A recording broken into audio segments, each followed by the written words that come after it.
Taoiseach, can you be a bit more precise as to precisely when the constitutional referendum on housing is going to take place and what is exactly going to propose? And is it going to be matched, if we have such a referendum, with a willingness on the part of the government to make use of it? I mean, one of the purposes of having such a referendum is that we could do things like introduce rent controls, do something about land hoarding and speculation, do something about protecting tenants' rights, all things that the government aren't really willing to do. Most of the time, in fact, the government seems to be hell-bent on allowing developers to charge obscene rents.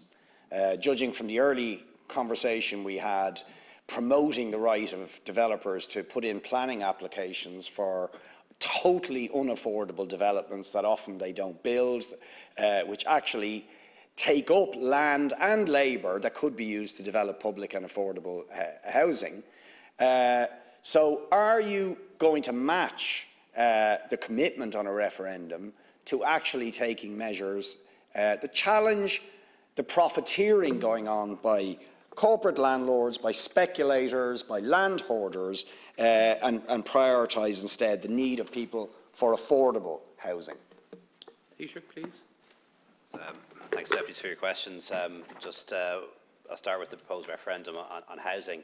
Well, the first step is for the Housing Commission to present its wording to Government. That hasn't happened yet. We expect it will happen no later than July. There will then be consideration by Government. Deputy Donnelly asked if we will consult the Joint Oireachtas Committee on Housing. We will absolutely do that.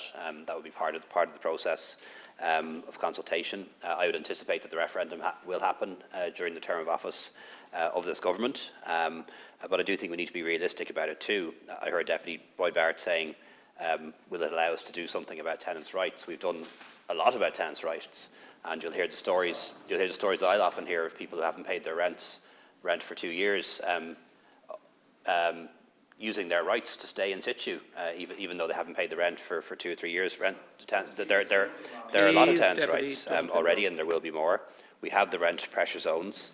We have compulsory purchase orders. We have fast-track planning. We've had eviction bans. There's been no constitutional bar on doing any of that. Private property rights in Ireland are subject to the common good. So, you know, I think the question is misframed. What is it that a housing amendment would allow us to do that we can't do already? That's a different question, because it's very clear that we've been able to do all of those things within the existing constitutional framework.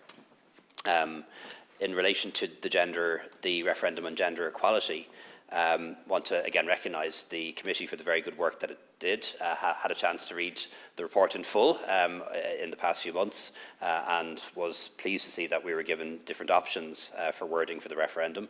It's with the Attorney General at the moment. There's been some engagement with the NGOs recently as well around the best timing for that referendum. Want to make sure we're properly prepared for it, and I do think it'll probably require 2 amendments.